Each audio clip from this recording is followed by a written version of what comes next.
오늘 이 히브리서 7장에서부터 다시 멜기세덱이 등장을 합니다. 이 멜기세덱이 언제 이 히브리서에서 이제 나타났다가 잠깐 이렇게 사라지고 이제 다시 등장을 했냐면은 히브리서 이제 5장을 보시게 되면은 거기에 이제 멜기세덱이 나타납니다. 예수님께서 멜기세덱과 같은 온전한 제사장이다. 그가 정말 충성되고 신실하고 또한 하나님만을 향한 그러한 제사장이었다라고 이렇게 말씀하고 있습니다. 그러면서 5장이 이제 마무리를 하는 데에 너희들이 이제 멜기세덱에 관한 거에 대해서 너희들이 잘 알지 못한다. 내가 아마 이야기를 해도 너희들을 잘 이해를 못할 것 같은데 그 이유는 뭐냐면 아직까지 너희들의 믿음이 너희들이 이 진리에 대한 이해가 너무 이제 초보라서 그런 거다. 그렇게 이제 이야기를 하세요. 그런 가운데 이제 6장에 이제 들어오게 되면 이제 그 초보에 대한 이야기를 합니다. 그러니까 너희들의 그 신앙이 참 초보와 같기 때문에 이 멜기세덱에 대해서 너희들이 잘 말해도 이해하지 못할 거다라고 했는데 아마 그 초보에 대한 이야기가 번쩍이게 났는지 너희들의 신앙이 이 초보와 같아서는 안 된다라고 하는 말들을 이제 6장에서 시작을 합니다. 그런 가운데 너희가 초보 같은 신앙이기 때문에 성장하지 못하고 장성한 신앙이 되지 못하기 때문에 너희들이 그렇게 흔들리고 또 넘어지고 또한 유혹에 또 빠지게 되어서 다시 그 옛날의 믿음으로 이제 구세대의 그 믿음으로 다시 돌아가는 것이 아니겠느냐. 너희들이 참고 인내하고 또한 끝까지 견뎌야 될 것이다 라고 이렇게 이야기를 하시면서 그러나 그 견디고 또한 인내하고 그 믿음을 이루는 것은 잊어버리지 말아라. 그건 하나님의 열심으로 인해서 사실 이렇게까지 온 것이다. 너희들의 그 공로로서 특별히 율법이 이야기했을 때에 행함으로 구원받는 것처럼 믿음을 이루는 것처럼 너희들이 착각해서는 안 된다는 것이죠. 하나님의 열심으로 또 아브라함에게 약속하시고 맹세한 것 그것을 이루시는 신실하신 하나님이기 때문에 너희가 이만큼이라도 지금 이 믿음을 지키고 오게 되는 것이다. 그렇기에 더욱더 주님만을 바라보고 주님 붙들고 흔들리지 않는 신앙으로 살아가야 할 것이다. 신실하신 하나님 그 또한 그 신실하심을 나타내 주신 그리스도를 바라보면서 살아가야 되지 않겠느냐라고 이렇게 말씀을 맺으세요. 여러분 다 기억하시죠? 네.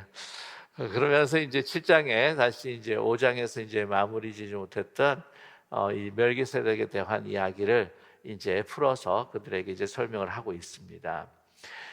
이 멜기세덱이라고 하는 이 분은요, 이 성경에서도 몇 번 이렇게 나타나지 않습니다. 뭐 나타나야 창세기 14장에 이렇게 나타나셔서 그 전에도 여러분과 함께 나눴지만 시편 110편에 나와서 예수님께서 제사장과 같은 그 멜기세덱과 같은 영원한 제사장이다라고 하는 것을 말씀을 드린 적이 있습니다.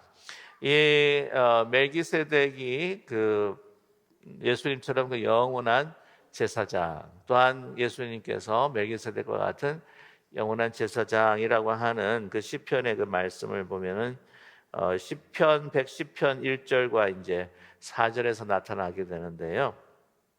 특별히 이제 4절의 말씀입니다. 제가 다시 한번 읽어드리면은요, 여호와는 맹세하고 변하지 아니하시리라. 이 말씀을 이제 먼저 딱 듣게 되면은 이제 6장의 그 후반부에서 나오는 그 하나님께서 약속하시고 그 맹세를 이루시는 하나님에 대한 이야기를 우리가 상기할 수가 있습니다. 그러면 계속해서 말씀하시기를 이르시기를 너는 멜기세덱의 서열을 따라 영원한 제사장이라 하셨도다라고 이렇게 말씀을 하세요. 그래서 여기서 보게 되면은 너는 멜기세덱의 서열을 따라 영원한 제사장이라 하셨도다라고 이렇게 이야기를 하는데 여기서 110편은 그 다윗의 시입니다. 그러기에 너는이라고 했을 때에 이 너는이 바로 다윗 왕이 아닐까라고 이렇게 생각을 하는데 그렇지 않다고 하는 거죠. 그걸 우리가 어디서 알 수가 있냐면은 110편 시편 110편의 1절을 보게 되면은 이제 이 메시아의 시편이라고 하는 그 첫 번째 그 시작이 이렇게 됩니다. 여호와께서 내 주에게 말씀하시기를 내가 내 원수들로 내 발판이 되게 하기까지 너는 내 오른쪽에 앉아 있으라 하셨도다라고 이렇게 이야기를 해서 노래하고 있어요. 여기 있을 때에 여호와께서 내 주에게라고 이야기하는데 이 내 주라고 하는 것은 다윗의 주인입니다. 다윗의 주. 이 그렇기 때문에 이 사절에 이야기하는 너는 멜기세덱의 서역을 따라 영원한 제사장이라 하셨도다 했을 때 이 너는이라고 하는 것은 내 주라고 하는 다윗의 주입니다. 하나님이 내 주, 다윗의 그 주에게 말씀을 하셨다는 거예요. 원수들이 발판이 되기까지 내 오른편에 앉아 있으라. 그러니까 이 보면은 이거를 가지고 초대 교회에서는 이것을 어떻게 확신하고 해석을 했느냐면은 바로 예수 그리스도다. 다윗이 벌써 내 주라고 했을 때 예수 그리스도께서는 그 주님께서 육신의 몸을 입고 오시는 그 초림 이전에 벌써 존재하신 분이었다라고 하는 것을 우리에게 말씀해 주고 있는 것이죠. 그래서 이 사절의 그 너는이라고 하는 것은 바로 다윗의 주, 이것을 바로 예수님이다. 그래서 예수님을 지칭하는 그러한 메시아의 시편이고 여호와께서 예수님에게 멜기세덱의 서열을 따라서 영원한 제사장이다 그렇게 명령을 하셨다라고 이렇게 말씀을 해석을 하고 있습니다. 그래서 그것에 이제 의거를 하면서 오늘 그 멜기세덱의 이야기를 이제 하고 있습니다. 멜기세덱의 그 역사적인 그 배경은 여러분께서 잘 아시겠지만은 창세기 14장 17절에서부터 20절까지의 말씀에서 나타나고 있습니다. 제가 그 부분들을 읽어드리겠습니다. 천천히 제가 읽어드릴 테니까 잘 들어보시기 바랍니다. 아브라함이 그돌라오멜과 그와 함께한 왕들을 쳐부수고 돌아올 때에 소돔 왕이 사회의 골짜기 곧 왕의 골짜기로 나와 그를 영접하였고 살렘 왕 멜기세덱이 잘 들어보세요. 떡과 포도주를 가지고 나왔으니 그는 지극히 높으신 하나님의 제사장이었더라. 그가 아브라함에게 축복하여 이르되 천지의 주제이시오 지극히 높으신 하나님이여 아브라함에게 복을 주옵소서. 너희 대적을 내 손에 붙이신 지극히 높으신 하나님을 찬송할지로다 하며 아브라함이 그 얻은 것에서 10분의 1을 멜기세덱에게 주었더라라고 하는 그런 말씀이 있습니다. 이것을 좀 더 풀이해서 여러분 말씀드리면은 기억하시겠지만은 이제 그 아브라함과 이제 롯이 같이 우거하다가 이제 나뉘지 않습니까? 그래서 롯이 이제 소돔과 고모라 땅으로 이제 내려가게 됩니다. 그런 가운데에 이제 그 가나안의 북부에 있는 그 왕, 특별히 오멜이라고 하는 그 왕이 이제 그 남방에 있는 그 가나안 왕국 가운데 이제 소돔 고모라를 위시해서 이제는 그 조공을 바치다가 바치질 않아요. 그래서 괘씸죄에 걸린 겁니다. 안 되겠다. 그래서 가나안 북부의 그 왕들과 함께 연합군을 만들어서 이제 쳐들어가요. 그래가지고 소돔과 고모라를 이제는 점령을 하고 이제 많은 것들을 탈취해 갑니다. 그때에 붙잡혀간 사람이 여러분 아시겠지만 롯이었습니다. 롯의 그 재물과 또한 그 모든 것들이 이제 빼앗겨 가는데 이제 그때에 318명을 데리고 그 소식을 듣고 아브라함이 아주 게릴라 작전을 쓰는 거예요. 게릴라 작전을 써가지고는 그 사람들 왕들을 이제 죽이고 그 취해서 이제 다시 모든 것들을 이제 복귀시키는 것이죠. 롯을 구해내고 또 그 물건들을 다 다시 이제 회복해 하는데 그 승리의 소식을 듣고는 오늘 말씀 보게 되면 소돔 왕이 이제 맞으러 나옵니다.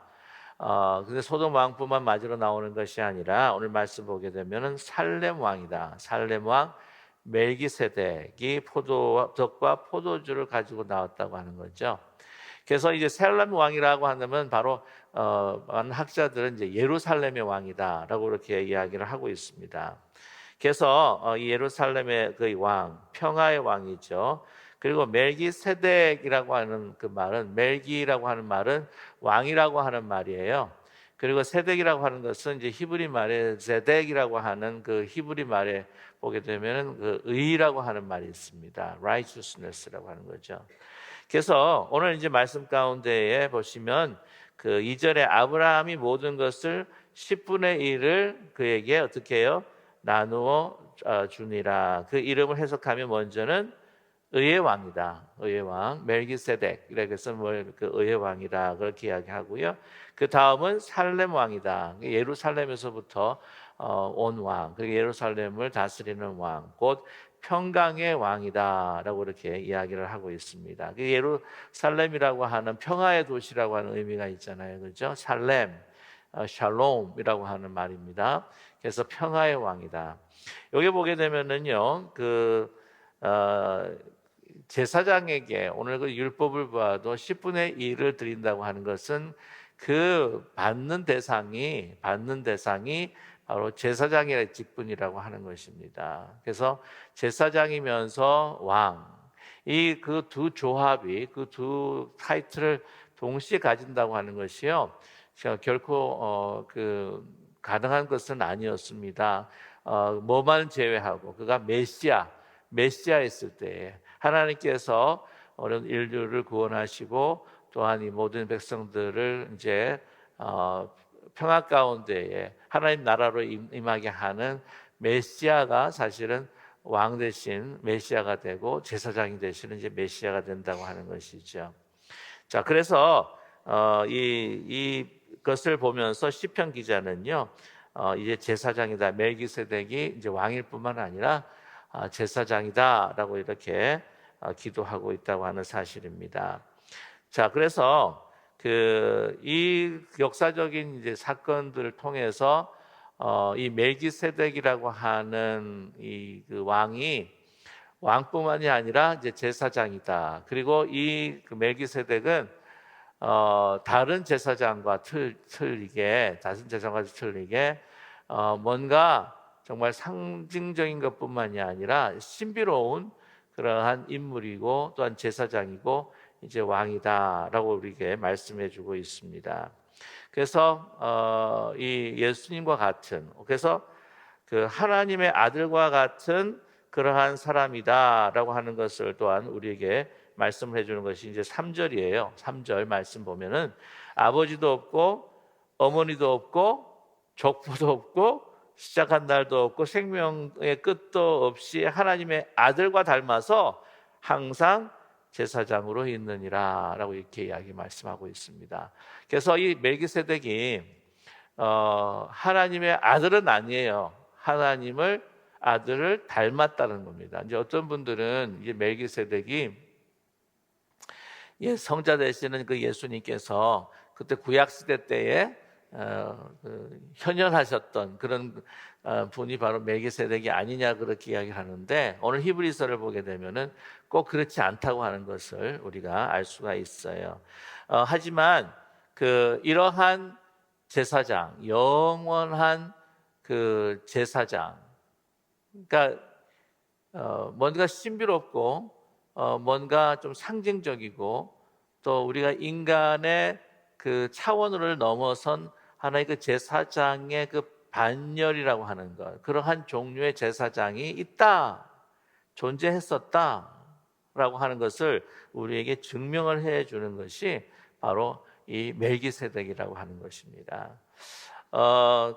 이 멜기세덱에 대한 그 연구가 사실은 우리 지금만 이루어진 것이 아니라 그 옛적에도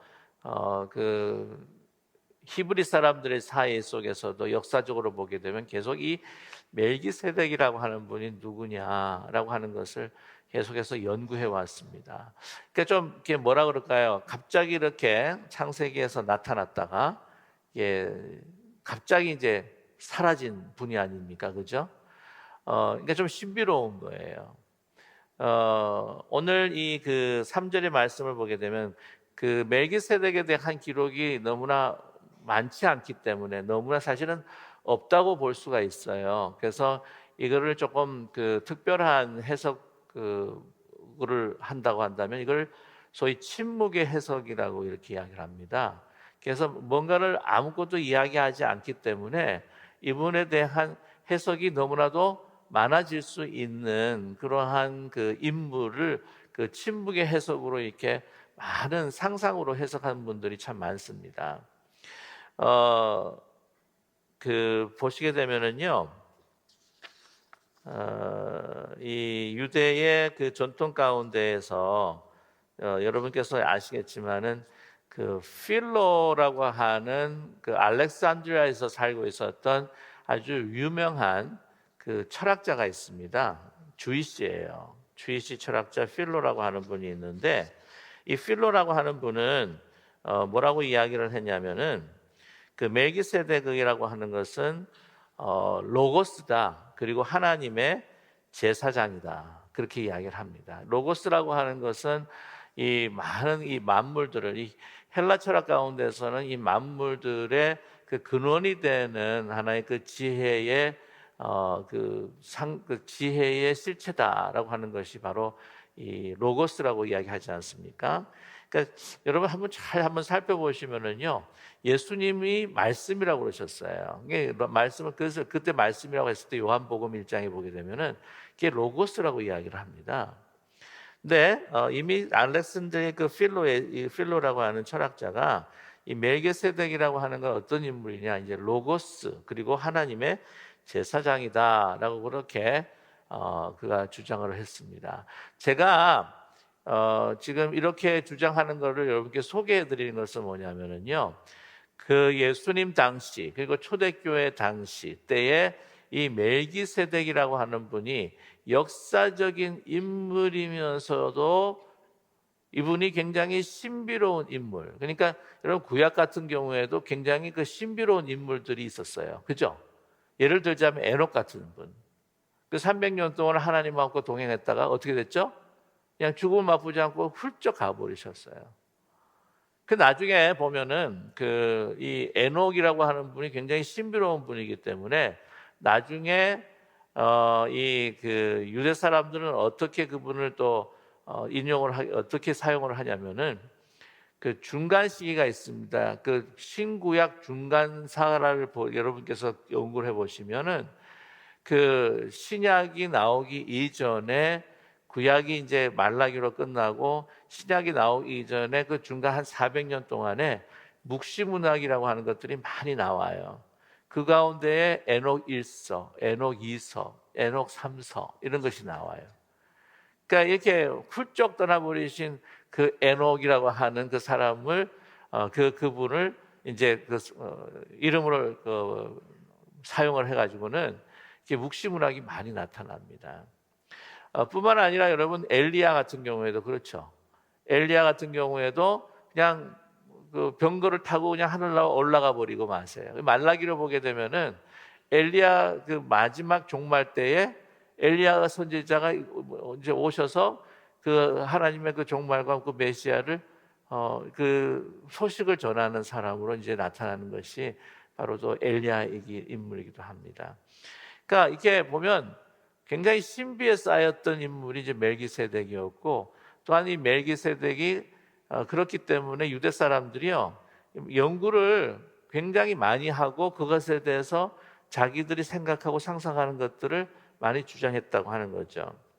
그 부분 중에 하나가 이제 알렉산드리아의 필로를 이렇게 소개를 해드렸는데, 다시 말씀드리면 에녹 2서, 에녹 제가 1서, 2서, 3서가 있다고 말씀을 드렸는데 에녹 2서 같은 경우에는 자 이거를 그냥 이거다라고 이렇게 받아들이면 안 됩니다. 이런 이야기도 있었구나라고 생각을 하시는 거예요.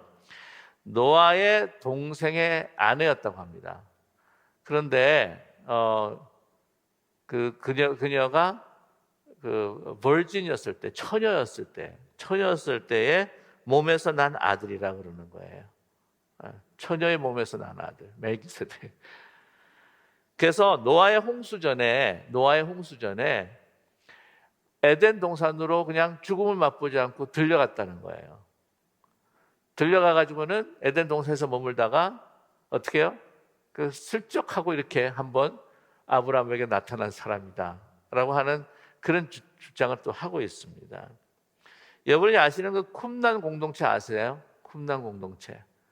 쿰난 공동체에서 여러 문서가 발견이 됐는데, 물론 이제 그 구약 성경도 발견이 되었지만은 거기에 다른 그 외경들도 많이 나옵니다. 그 쿰난 공동체도요, 이 멜기세덱이라고 하는 분이 어떤 분일까라고 이렇게 뭐 많이 생각을 했던 것 같아요. 창세기 외전이라고 하는 것이 있습니다. 제너시스 아포크리폰이라고 하는 그것이 있는데, 창세기 외전에 멜기세덱은 천사장 미카엘이었다, 그렇게 이야기를 하는 거예요. 천사장 미카엘이 어떻게 해요? 그 아브라함한테 쓱 나타나 가지고 이렇게 축복을 하고 그 10분의 1을 받게 되었다, 뭐 이렇게 이제 이야기를 하는 거예요. 제가 이렇게 말씀을 드리는 것은 멜기세덱이 신비에 쌓여 있는, 유대 전통 가운데서도 신비에 쌓여 있는 인물이라고 하는 거예요. 그러니까 이분이 역사적인 인물이면서도 불구하고 역사를 뛰어넘는 인물이라고 하는 것이 그 유대의 유대 그 서클 안에서도 그것이 멜기세덱이 그렇게 보여졌다고 하는 것이죠. 그러니까 이 히브리 기자가 뭐라고 그러냐면은, 너희들 그 멜기세덱이라고 하는 것은 시편 110편에도 이야기한 것처럼 그는 영원한 제사장이다. 그분이 역사적인 그러한 인물로 아브라함에게 나타나기도 했지만, 그러나 그는 어떻게 해요? 우리 인간의 그 한계를 넘어선, 오늘 말씀 보게 되면은요, 자 3절 말씀을 보게 되면 아버지도 없고 어머니도 없고 족보도 없고 시작한 날도 없고 생명의 끝도 없다고 하는 거, 그거 무슨 말씀이에요? 이 멜기세덱은 인간의 어떤 그 세계 속에서 조금 더 초월한 영원한 존재다. 우리가 정확하게 어떤 존재인지 모르겠지만 영원한 존재이면서 그분은 하나님의 아들은 아니지만 하나님과 닮아서 항상 제사장으로 있느니라 라고 이렇게 말하고 있습니다. 그러니까 이게 유대 사람들한테뿐만 아니라 사실은 어떻게 해요? 우리 그리스도인들에게도 히브리서를 보게 되면 멜기세덱이 신비에 쌓여 있는 그러한 제사장이었다, 또 제사장이다라고 하는 것을 우리에게 말씀해 주고 있습니다. 그럼 과연 정말 이분이 정확하게 어떤 분인가, 제가 천국 올라가면 하나님 앞에 여쭈도록 하겠습니다. 왜 이렇게 이 멜기세덱에 대해서 이야기를 하느냐라고 하는 것, 그것은 이게 이슈가 있어요. 그 유대 사람들에게서는 제사장은 어디서만 나와야 한다고 생각합니까? 레위 지파입니다. 그런데 예수님은 어느 지파에서 나온 거예요? 유대 지파죠. 그대로 참 생각해 보시면요, 꼭 유대 지파도 아니에요. 왜냐하면 처녀의 몸에서 났기 때문입니다. 정확하게 따지면은요, 처녀의 몸에서 나신 하나님의 아들이시기 때문에 지파로 이야기해도 유대 지파라고 이야기하기가 힘들어요. 이제 아버지 요셉이 유대 지파였기 때문에 인간적인 어떤 육신의 몸을 입고 오셔서 인간적인 전통을 따랐을 때에 예수님께서는 유대 지파다라고 그렇게 이야기를 할 수가 있지만, 사실은 그렇게 보면 꼭 그렇지는 않다고 하는 것이죠.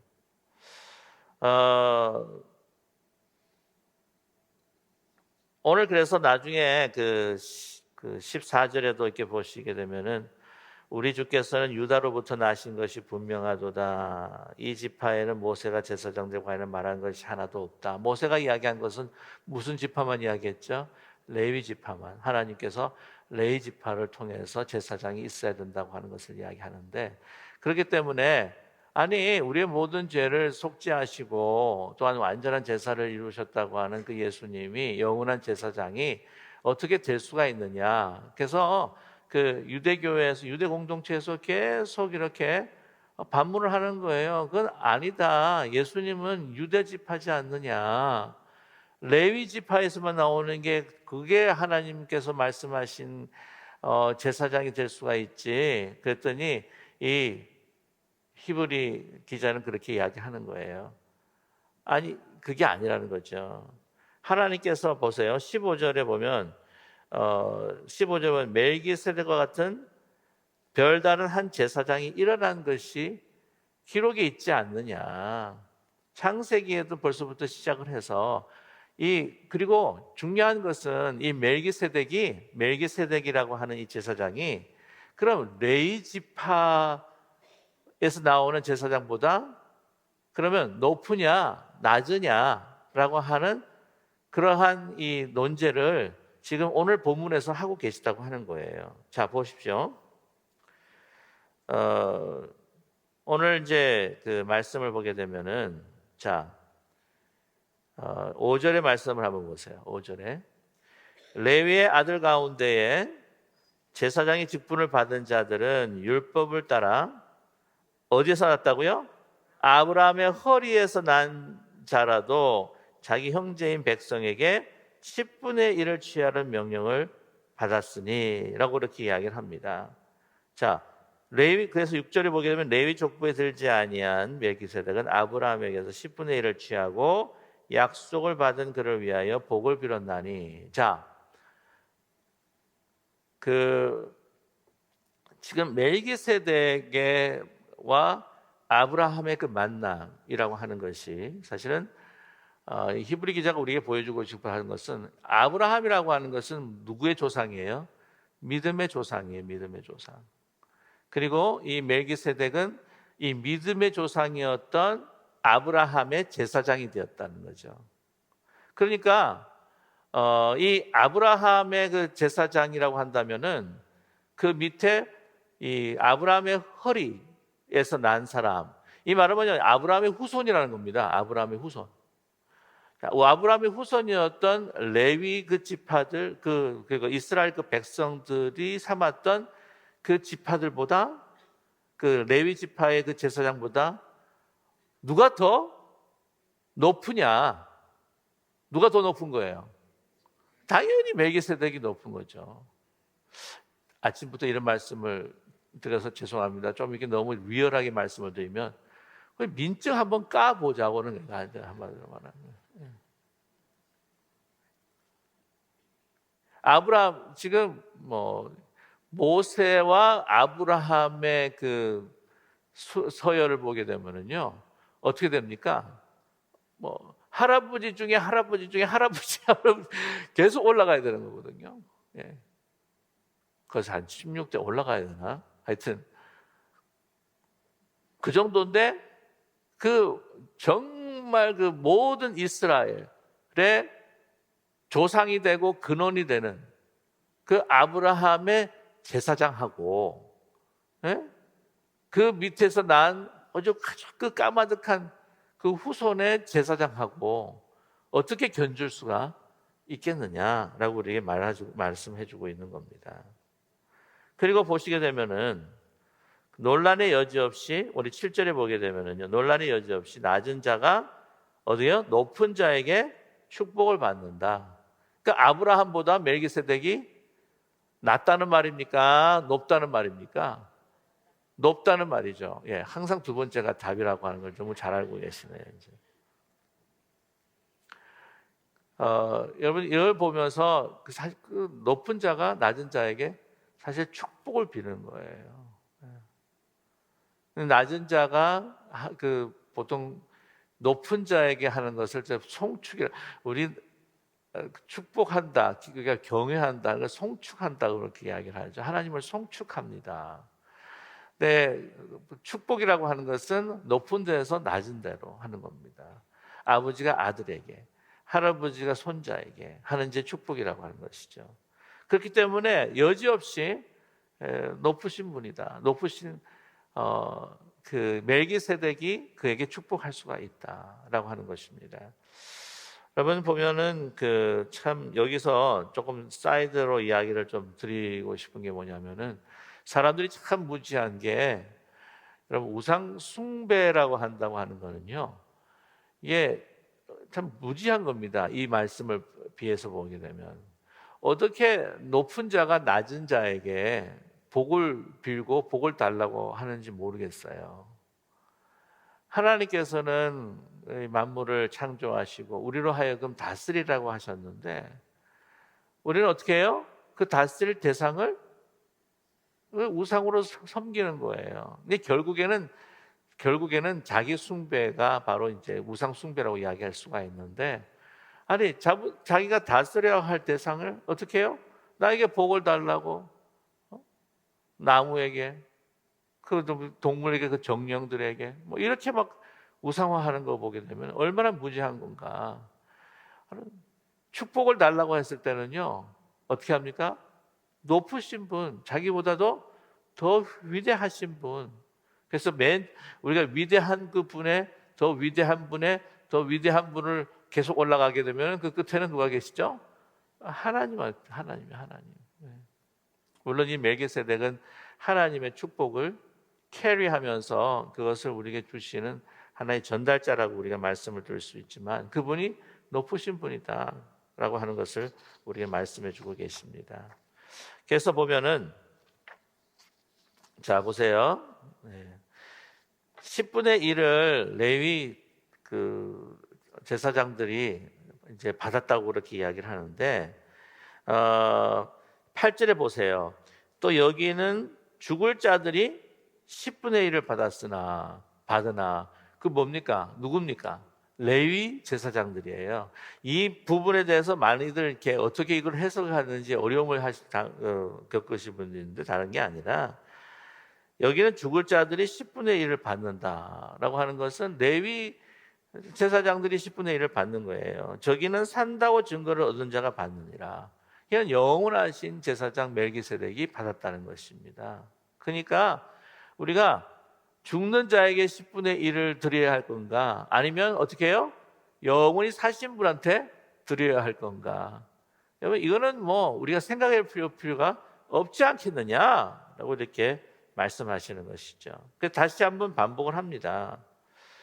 10절에 보게 되면 이런 멜기세덱이 아브라함을 만날 때 레위는 이미 어떻게 해요? 자기 조상의 허리에 있었다는 거죠. 소위 견줄 수가 없는 사람들이다. 자, 보세요. 11절에 이게 이제 유대 사람들이 이야기를 하는 겁니다. 레위 계통의 제사 직분으로 말미암아 온전함을 얻을 수 있었으면 백성이 그 아래서 율법을 받았으니 어찌하여 아론의 반차를 따르지 않고 멜기세덱의 반차를 따른 다른 한 제사장을 세울 필요가 있느냐? 아니, 하나님께 주신 그 율법 그리고 레위 제사장을 통해서 제사 지내는 것 이거 완전한 거다. 그럼에도 불구하고 아니 무슨 멜기세덱의 반차를 따르는 예수님을 우리가 믿을 필요가 뭐가 있느냐? 여러분 잘 아시겠지만은 갈라디아서 같은 게 보게 되면은요 이슈가 뭐였냐면은 예수 그리스도를 믿는 것으로만 온전한 구원을 이룰 수가 없다는 거예요. 예수님께서 유대인이셨고 예수님께서 모든 전통을 따르셨던 분이기 때문에 그와 마찬가지로 어떻게 합니까?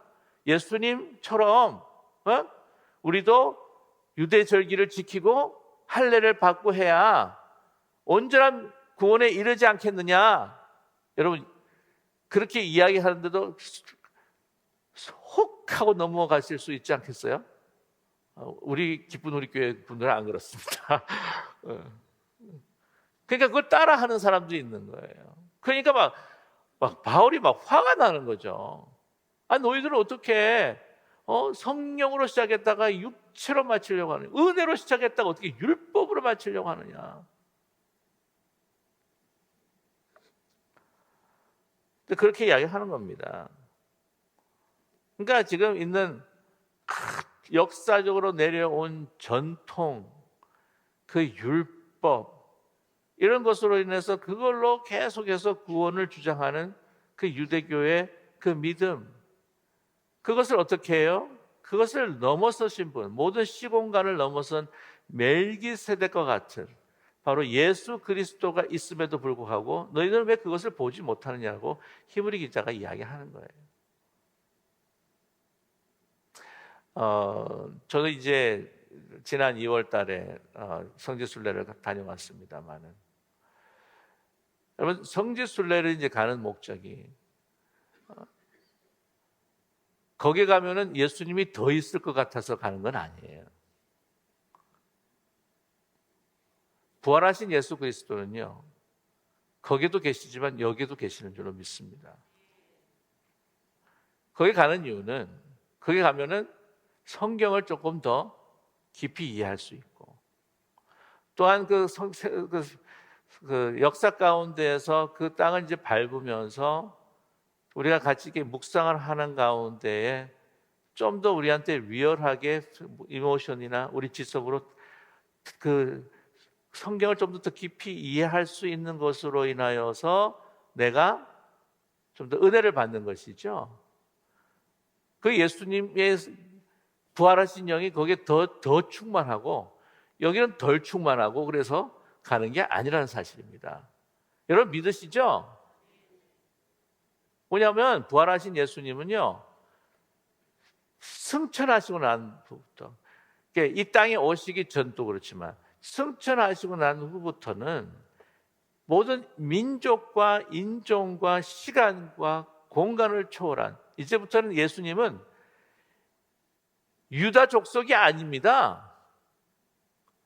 이스라엘 사람도 아니에요. 지금 부활하신 예수 그리스도는 어떤 민족으로 정해지고 민족으로, 어떤 민족과 인종으로 정의될 수 있는 분이 결코 아니라고 하는 것을 우리가 믿는 우리 모두가 되기를 간절히 원합니다. 아브라함도 마찬가지예요. 그런 믿음의 조상이기 때문에, 이 아브라함도 이 믿음의 조상이라고 하는 말은 예전 아브라함이 혈통으로 이어지는 것이 아니라 그 믿음이라고 하는 것, 믿음이라고 하는 것, 시공간을 초월한 영원한 세계로 들어갈 수 있는 이 실체, 이 믿음, 그 믿음이 중요하기 때문에 우리가 아브라함을 어떻게 해요? 믿음의 조상이라고 이야기하지 않습니까? 네. 유대 사람도 되게 기분 나빠할지도 모르겠지만, 특별히 예수 그리스도께서는 이 시공간을 다 넘으신 분이라고 하는 사실입니다. 왜 자꾸만, 왜 예수님을, 왜 하나님을, 왜 우리가 인간이 생각하는 전통, 왜 우리가 인간이 생각하는 생각, 우리의 경험 안에 자꾸 두려고 하느냐는 거예요. 그게 교회 변화에 문제가 있다는 거죠. 물론 전통이 다 나쁘다는 거 아니에요.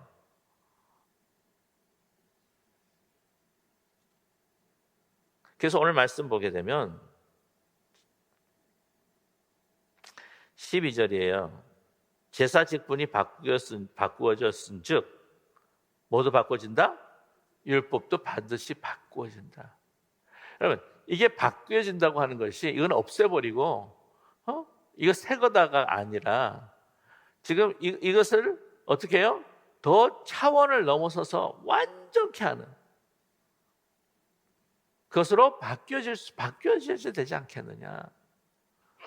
왜 아직도 요 물에서 놀려고 하느냐. 하나님은 우리에게 망망한 대를 우리에게 주셨는데 불구하고.